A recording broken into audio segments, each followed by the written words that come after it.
This is Ryan Pierce, host of Completely Serious. Thanks for listening to the following broadcast on Public House Media.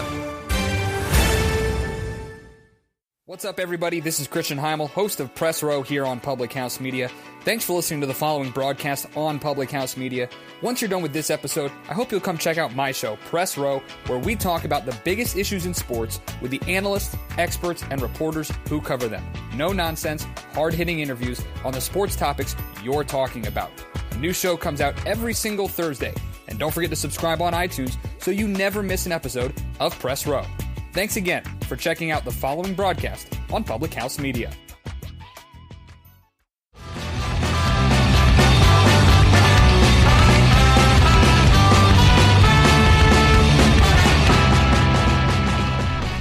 Welcome to How to Write Good. I am your host, Daniel Poppie. Find out more about me at danielpoppie.com. Check out How to Write Good on Facebook if you haven't already. Like and share those posts. And by those posts, I mean these episodes, because that gets the word out. It's a big help to me. Definitely a big help to me. If you think that you know anybody who would enjoy How to Write Good, feel free to tell them. That's always a good thing. Check out Public House Media as well. Public House Media brings you How to Write Good. There's a lot of podcasts that come out of Public House Media. Check them out. They've got a lot of stuff going on there. And if you don't like How to Write Good, which you have about a 2% chance of liking How to Write Good, there's about a 2% chance. I know that. I've done a study on it. I've done the statistical analyses. 2% chance, maybe plus or minus 3% or something like that. If you don't like How to Write Good, which is likely, check out their other podcasts. Really, check them out. Check out any podcast, really. Support those people who are trying to do something that isn't typical. Usually it's putting out media. I think it takes a leap of faith to do something like this to a certain degree. You have to have a bit of trust in yourself. Maybe you have to have a bit of an ego and say, oh, I've got something to say about that. Or maybe you just have to be completely oblivious. I have no idea. But for me, it's kind of like, well, should I do this? Do I have enough to say about this? And I'm talking about writing. I'm talking about things related to writing because of the fact that that's kind of my wheelhouse. And by wheelhouse, if you've never heard that expression, when you are in baseball, when you swing a bat, it creates a wheel when you swing it. And that's called your wheelhouse. And a wheelhouse in different... when you talk about a wheelhouse in anything, it's kind of your area of expertise. And I feel like writing is my area of expertise. And maybe you listen to this and you're like... and you think writing isn't his area of expertise, well, you probably should start a podcast about it. So if you think you're better than me at this, go for it. All right, we're going to jump into our word of the week. And our word of the week is pretty good. And this is from the host of Beauties and Headcanons. So she actually tipped me off to this word, and I really enjoyed this word. I think it's really good. I've decided that I like words that make fun of people. I guess I like making fun of people in general. Not in a mean way. I like words, or I like things that show that the human race is just weird and stupid. All right. And this one, everybody has a friend like this. Swear to God. Or they have someone who is like this. You probably can think of somebody, and there's someone coming to my head from my past who did something similar to this. Okay. So the word is Lance Prasado.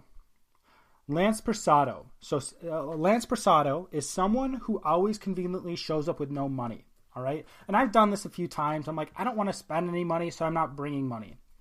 I don't do it typically. And it has been a very long time.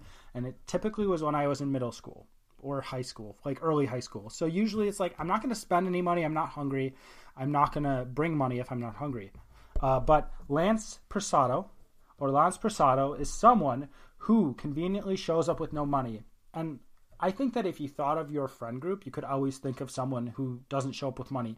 If you're in high school, if you're younger, if you get older, I think it gets less likely. I don't know of any friends who never show up with money. But I never have cash. I always seem to be that person who conveniently never shows up with cash. And I've been to restaurants. I can think of one place recently. I got a coffee and I was going to pay with a card. And they're like, man, like, this is, you're going to have a huge charge on your card because it was a smaller place. And I'm like, well, I don't have any cash.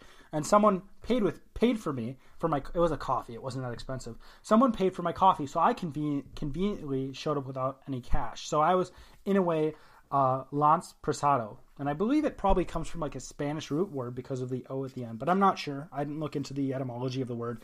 All right, we're going to jump into our accidental essence right away. And we're going to actually talk about meaning in art, okay? So, and specifically when we talk about meaning in art right now, we're going to be talking about meaning in literature. When I talk about literature, I always extend it. Sorry, I need a light on when I do this. It just helps me for some reason. When I talk about, even though it's the middle of the day when I'm recording this, but whatever. When I talk about meaning in art, or when I talk about meaning in literature, I always cross back and forth. And you probably have realized that I always cross back and forth and talk about both as if they're in the same group. I essentially say they're in the same group. Literature, if you think of art like as traditional art, it's painting and drawing and sculpturing. But art, as we understand it today, really fits into any artistic endeavor. And artistic endeavors are something that represents more of it's trying to get at the heart of reality, like I've talked about before. So we're going to be talking about literature more specifically, but I will be going off and talking a little bit about art. So I've been writing, and I'm going to be kind of going through my process of doing this. So I've been writing seriously since I've been 12 years old. So I've gone through a long process. And as I've said in the past, I think it's valuable for someone listening to hear my own thought process and how I got to this thought process where I am today, because then you can see my reasoning and you can say, oh, that reasoning is good, or you can say that reasoning is bad, or you can say, oh, he's actually done some thinking about this. I think there's value in seeing that someone else doesn't just come up with ideas out of the blue. All right. Thinking and going through stuff is a process of gathering information, of having experiences, and coming up with ideas based on those experiences, based on those that information in the most logical way possible. So I've been writing seriously since I've been 12 years old, if that young, maybe younger actually. So it's either 12 years old or maybe it's a couple years younger than that. And I've been thinking about writing seriously since that time. Now my thinking, of course, has gotten a bit more complex. I'm a lot older. It's been more than 10 years. So I'm 26. There you go. And it's been 14 years since that time. So I've been thinking and writing and trying to do my best at writing and thinking since I've been 12 years old. So that's 14 years. 14 years of writing as much as I can, and 14 years of thinking about how to best write and what writing is and the philosophy behind writing. And like I said, my thinking has certainly become a lot more complex than it was in the past. And I am a lot more logical than I was in the past. And I've started at one place and my thoughts have changed and I've developed my thoughts. I think that with my thoughts, and I've said this in the past, if your thoughts don't change at all since the time you're like 12 so if in 25 years, if my thoughts don't change at all, I haven't been thinking a lot about stuff, I'm guessing, right? I should be thinking about stuff. My thoughts should be changing. Or for me, it wasn't so much that my thoughts changed completely. There are certain things that I disagree with that I thought in the past, or I think, I wasn't thinking as clearly. That makes sense. It's mostly the case that I build off of what I thought in the past. I'm clarifying what I thought in the past. I'm seeing, that was a good thought. It wasn't the complete thought. So the first thing I want to talk about is art. So I always go back to this idea, and this is where I base my thoughts about literature, really, and I'm realizing that myself. So this isn't something that as I'm going through this podcast, as I'm talking about different things related to writing, different things relating to art, philosophy, literature, and different things like that. Maybe I said literature twice, but I can't remember. I always go back to this idea that art is to clarify reality. All right. So I was actually talking, little side note. So I was actually talking to Vince a little bit after I did the podcast. So Vince Jacobson, who I had on at the end of January, we talked about other stuff besides that. We actually had a really long conversation during the day, which was really cool when we recorded the podcast. So he was actually talking about how there's a specific philosophical school, and there's a philosopher. If you don't know philosophy, there's a philosopher named Kierkegaard, and he was a Danish Lutheran philosopher, and he was part of this philosophical school. And what they did is they tried to write their philosophy in a way that just was really, you couldn't understand it. Okay, you couldn't understand it, and I think that if you read it, he had something he showed me, and I read it, and it was very poetic. It's almost mystical in a way how they write their philosophy. And though you may not think it's the case, there's a good case to be made that philosophy trickles down into the common culture. So in the 1800s, that's when this philosophical school I don't know if it came about then. He was an existentialist. I think that Nietzsche might actually fall into this philosophical school, but do not quote me on that. You might want to do some research, because I've read some of his stuff, and it seems a lot like Kierkegaard. I couldn't remember his name for a second. But it may be possible, and I haven't done a lot of research on it, but it may be possible that this philosophical school had this idea that, we need to write stuff so that the common man can't understand it. And I think it was on the continent. I can't remember. There's like the English, and I think the English philosophical school has this idea that you present things as clearly as possible. And I think they're continental. So the Germans and the Danes, and then Nietzsche would be in that because he was around that same time. But they have this idea that you should make things esoteric, make things confusing.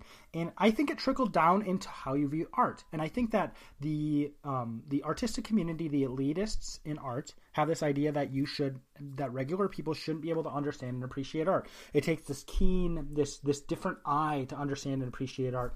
And I think that they have that same idea in philosophy. The common man shouldn't understand this. You should really have to dig for the meaning behind this. And since we write it in this way, we're really lofty and we have these great thoughts. And because I've said this in the past, I think that's stupid, but I think this is where this is coming from. Okay, now I think you can see this in the world today. So if you have somebody who's powerful, they have a specific set of ideas, or they have a specific set of assumptions. Let's call them that, and they base what they say off those assumptions. They may not even be aware of those assumptions. I think they should. I think you should be aware of what assumptions you base stuff off of, and think about those assumptions and think about whether they're good. Okay, like for me, it's logic. I think logic is really, really important. I've thought a lot about that, and I thought, okay, what else would you use if you don't use logic, and where would you go with that? And I've kind of come to the conclusion that you should start and end with, you should always base what you think off of logic. Logic doesn't get everywhere. Logic doesn't always. I don't think you can understand the whole of reality through logic, but you have to use it to start thinking about stuff. So you could have somebody in our world, you may have an idea, and there's elitists, there's elites, not elitists. There's elites in our world. There's people who are really influential, really powerful. Let's just say there's someone who owns a film company, and they have specific ideas, and they want specific ideas spread, or on different things like that, and they create movies themselves, and those ideas come out through the art. They come out through the things people are doing in the art. For example, the world used to not be as promiscuous. Actually, I'm going to go off of that. I'm not going to talk about promiscuity. I'm going to talk about language. My mother always talks about the idea that people did not swear, did not use profanity when she was a kid. And at some point in the art, actually, I think even back then in the, whenever that was, there were movies, there was literature that had profanity in it. And it was the case that in the military, because if you read who wrote it, I can't remember which book it is, but there's a World War II memoir by a Marine, and he talks about how they use the F word all the time.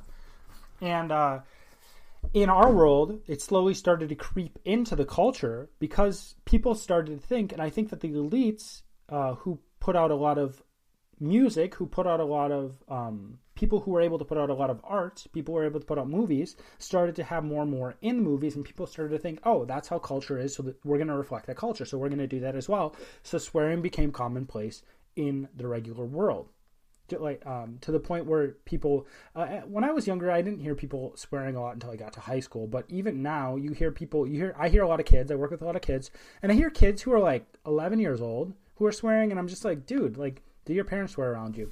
And I guess it's not the biggest deal in the world, but it's just a change in culture. And it's a change in how people who have a lot of power, I think, change the culture. I think this idea of literature, I think this idea of art being something that you have to piece apart to understand, something confusing to understand, I think it came from probably that philosophical continental school. That's what it's called. I'm almost certain. The Continental School of Philosophy. So this gets me to high school. In high school, I had a high school teacher, a literature teacher. I really liked the guy. He was cool. I have nothing against him whatsoever. We had completely different views on literature. All right. In high school, he talked about the colors of the walls in a book. So he was saying, it was a short story actually. He was saying, oh, there are blue walls in this story. Therefore, this person, the author means that the character is sad or something like that. It was something to that effect, essentially. It's not a perfect quote. Don't kill me. But he was saying that, and I always thought, I'm like, well, did you ask the author that, right? And of course, you can't ask the author because the author wasn't there. But if you did message the author in some way, you could. But one thing that got to me, so in The Great Gatsby, I don't like The Great Gatsby. Maybe if I read it again, I would. But in The Great Gatsby, there's a part where they represent a billboard for an ophthalmologist. An ophthalmologist is an eye doctor, if you don't know that, if you happen to not have that in your vocabulary, which I think all of you do. So there's a billboard for an ophthalmologist. Maybe that isn't right, whatever. And there's a big set of glasses, and these glasses represent the eyes of God, how God is watching everything that is going on. And a character says that, and the literature teacher made a huge deal about this. Oh, like these are the eyes of God, and he expressed, and I don't have the exact quote, and I don't have exactly what he said. He expressed this idea that is very profound, that he used these glasses as the eyes of God, and I'm just like, no. I thought that was very stupid. I thought that was very ham-fisted. I thought that it was something that was very... He's just like, well, I'm going to put this in here like the eyes of God. Yeah, that's a really good idea. I'm really, really clever. I'm being really, really artistic putting this in here. I mean a lot of stuff behind this. And I thought it was really dumb. Okay, so this is when I started to think, okay, so I don't agree with this. This isn't something I agree with, that art should be something that we piece apart, especially in poetry, and I've talked about this before. So you can go back to that. You can go back to that episode where I talk about art and what I think art is and why I think art is the case, and I'm probably treading the same ground I did in the past. But I started to think, I'm like, okay, so what is art? And I came up with this idea of art is something that clarifies reality in high school. So I came up with that idea in high school, and I built off that idea. So art is to clarify reality. On top of that, I came up with this idea. I decided that I think that stories should be straightforward, and it's always held true since then as I continue to think about it. Stories should be straightforward because they can clarify reality better if they're straightforward, right? Because it goes back to that Continental School of Philosophy. They wanted to write stuff in a way that was confusing to people so the common people couldn't understand it. And why am I talking so fast? Because I don't have a lot of time. The common people could not understand the Continental Philosophy, and I think it trickled down into the literature and trickled down into art. So art, as a general rule, as I talked about before, doesn't want you to understand, doesn't want the common person to understand the art. And I say it should be the exact opposite. Okay, so based on these assumptions, I have the assumption that art should clarify, and I have the assumption that literature, a story should be written in a straightforward manner so someone can understand the story. So that means when you're creating a story, you should be looking at the world and trying to represent that world as clearly as possible, right? Okay, so I'm going to take a side note. So a little after high school, I started listening to progressive rock, and progressive rock, the two most widely known progressive rock bands, probably, well, the most widely known one is probably Pink Floyd, okay? Now, progressive rock, if you don't know what it is progressive rock bands take a album and they center that album around a specific idea, all right? So The Wall in Pink Floyd is centered around this idea of isolation, all right? And I think it has this idea of isolation of countries as well within that, but I think it's specifically isolation of a person. A person is building a wall. Now, there's a specific rock band, and they have an album centered around the octave. So they have an album centered around the idea of 8, the octave scale in music, and they have an idea centered around the circle because an octave circles around, and it keeps them going back to the beginning. So they have this album centered around the octave, and within this album, they have all these different references to different art. All right, they have all these different references to different art or things in reality or things they like, and this influenced me in college about how I write. I started to bring a lot of different things from different art, from different things in life, from different things I'm referencing that I want to hint at into my own writing. So I have a book that's coming out that'll be coming out soon, and it's almost done. It's really, really close to being done and being refined and different things like that. It's extremely close. But that'll be coming out soon. And in that, I did that same thing. So I brought that same idea into that. All right. So when I create art, I bring those different things in. But when I create art, I'm not trying to specifically say something about the world based on those things that I'm referencing. But I am seeing other art. I am seeing other things that art may say about the world. I am seeing things about the world that I'm bringing in, that I'm trying to clarify through what I'm writing, if that makes sense. All right. So I'm trying to see, you have to make the assumption that the world exists, that there's something outside of yourself, that you don't just make meaning. You have to assume that there's meaning outside yourself to take on this idea. If you think that we make meaning and that's it, you can look at whatever you want to in the world, and you can make meaning out of it in any way you want, and it doesn't matter what the world is. You could say, oh, well, there's a lamp in front of me. I think that means that people are meant to go and kill themselves. And it's not logical, but if there's no meaning outside myself, who's to say that logic is right? If there's no meaning outside myself, logic, when I talk about logic is the assumption that there's a basic order of thinking that reflects the world. But if there's no meaning outside myself, that basic order of thinking that reflects the world, it can't reflect the world because there's no meaning inherent in the world. And I believe my thinking is correct on this. So I could say the lamp means that we should go kill ourselves. All right. So going back, how an artist should create then, how I think an artist should create, as I said before, is looking at the world, trying to represent that world as well as possible. Now, when I was talking about that, I said that, well, I don't mean to say anything when I write a book, right? That's not necessarily true, of course. But there's not, so when you're analyzing art, now we're getting into the analyzing art part. When you're analyzing art, typically people say, the color of the walls means something. The way a person does something means something, which to a certain degree it should, right? It should fit into the story. It should mean something in the context of the story. But in the general world, so if you see a green tree, or if I describe a really nice sunny afternoon when I write, it's probably not meant to mean something bigger in the real world. So when you're analyzing something I write, don't look at the tiny little details typically and say, oh, well, this is what it means in the world, because it doesn't from my perspective. It doesn't when I write something. All right. Now, I always got frustrated when people analyzed art, and I think it's because of the way they analyzed it, because they did pick at little different details, a lot of little details, and they said, oh, this detail means this detail means this, and I think they were looking at it a different way, looking at it in a way that they shouldn't have been looking at it. Okay, so I think there's two different ways you can create art. And I think I have enough time to talk about this. Oh my gosh.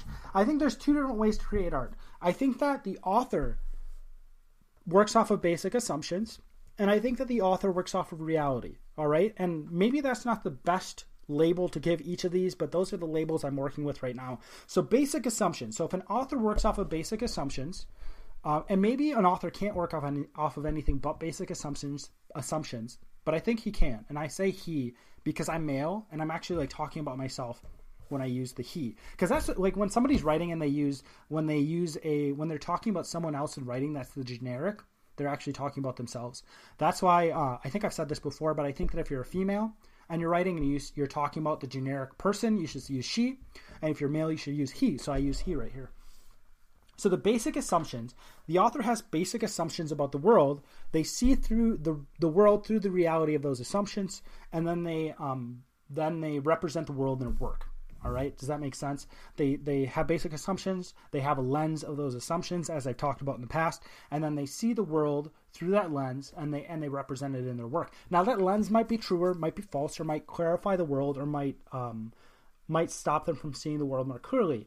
For example, so I think that if someone does not think logic is if someone does not think using logic, I think they're going to see the world less clearly than if they think using logic. So that's my opinion. I have an argument to support that. I'm not talking about that right now. I have a whole episode on logic if you want to go look at it. But I think that that is a bad assumption to have, that logic isn't a good thing, that logic isn't something we should use to understand the world. And I think that you're going to be seeing the world not as clearly if you do not use that, if you do not have that assumption, if you do not work on being more logical.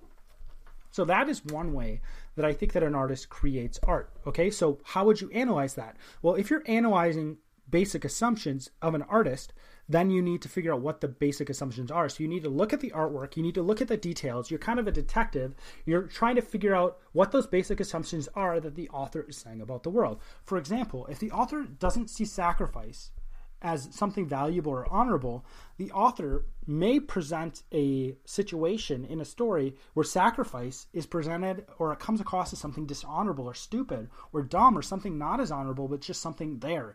If an author thinks that sacrifice is honorable, they're going to present it in a different way. The feeling, the things that the characters are saying are going to be different than if the author thinks that sacrifice is something honorable, right?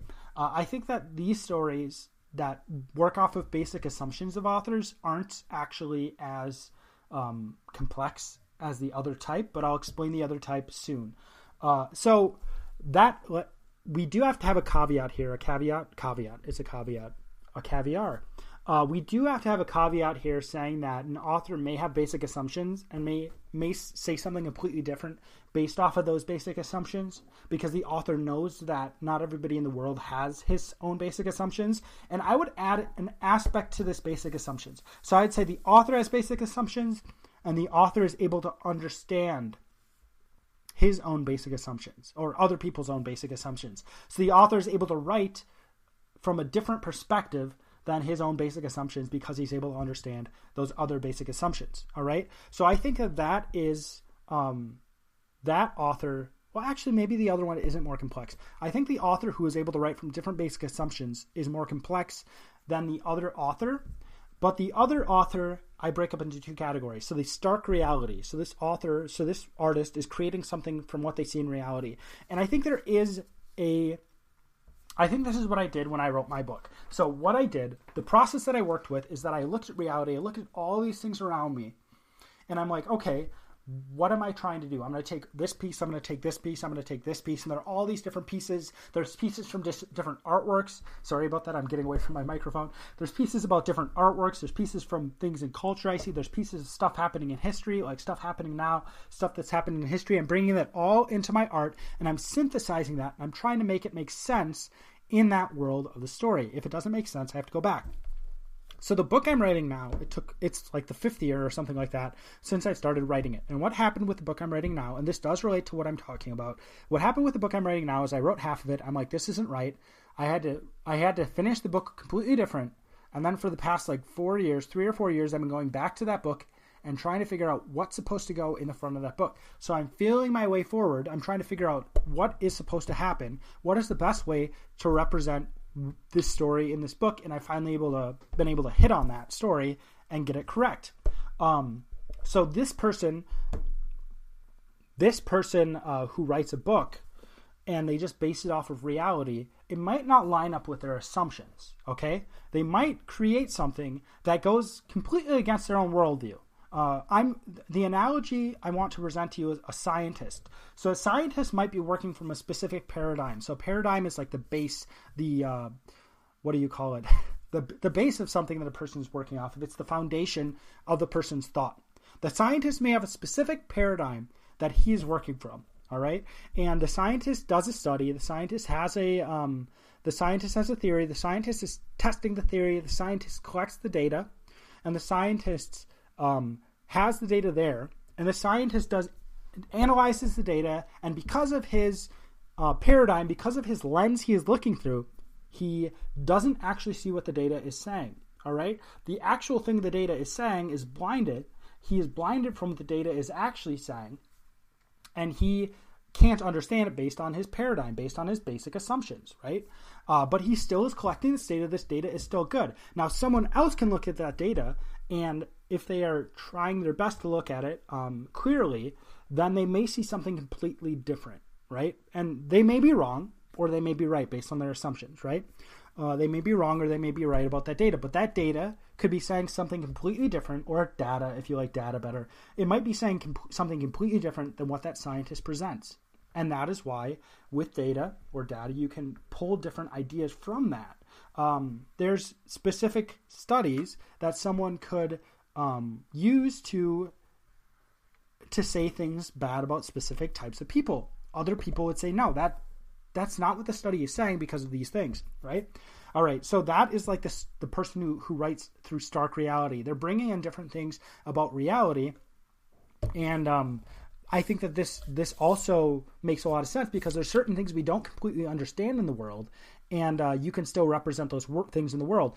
So if a person who is writing from this perspective is trying to create a character, they might not understand anything about the character, but they might there's a phrase when you create a story or create art that's called capturing lightning in a bottle, and the person might capture lightning in a bottle. They might represent this person in a way that's really realistic, in a way that follows reality really, really well, and that might be really truthful as it aligns with reality. Okay, so there's other stuff I want to say about this, but when you look at, like I was saying, I write from the basis of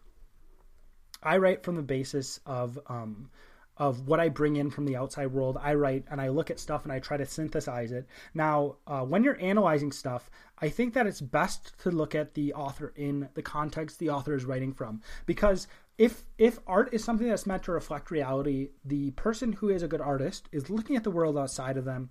They're bringing in all this information about reality, and whether they know it or not, they are reflecting reality based on this information. So it may not be best.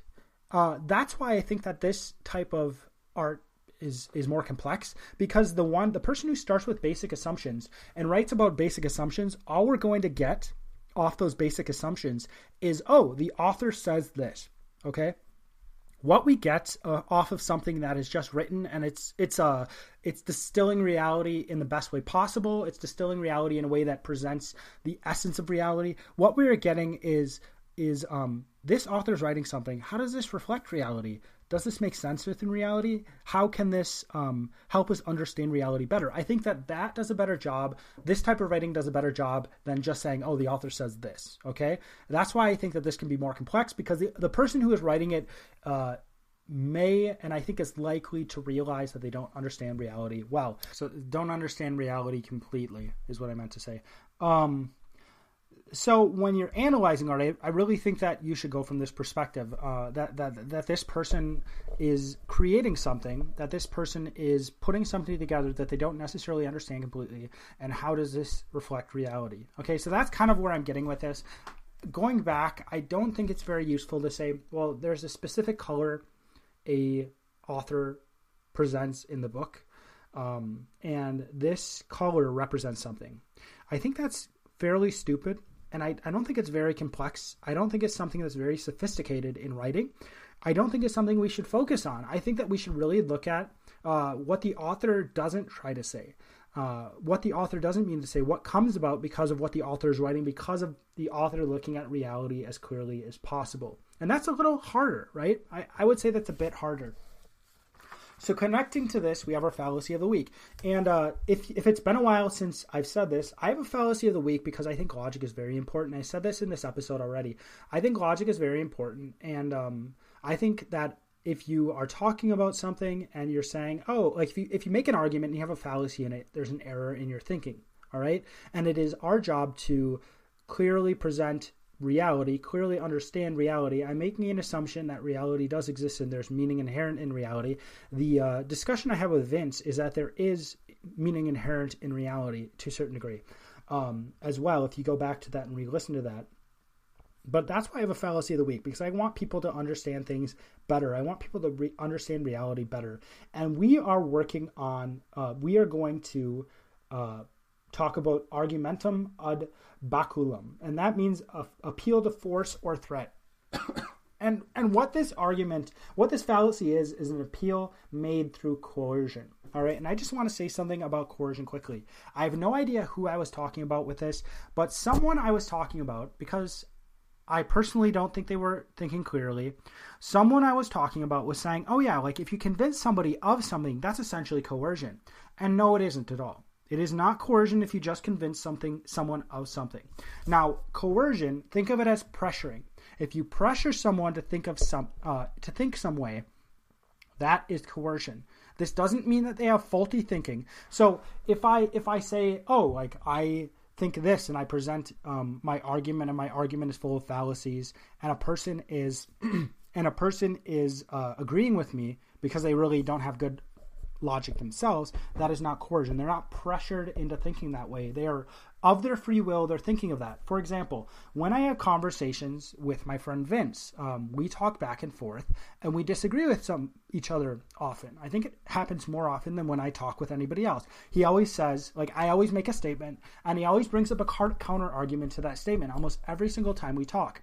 And I have to think about that. And I have to think, is his logic good? And if I agree with him in that situation, I'm not agreeing with him because I feel pressured.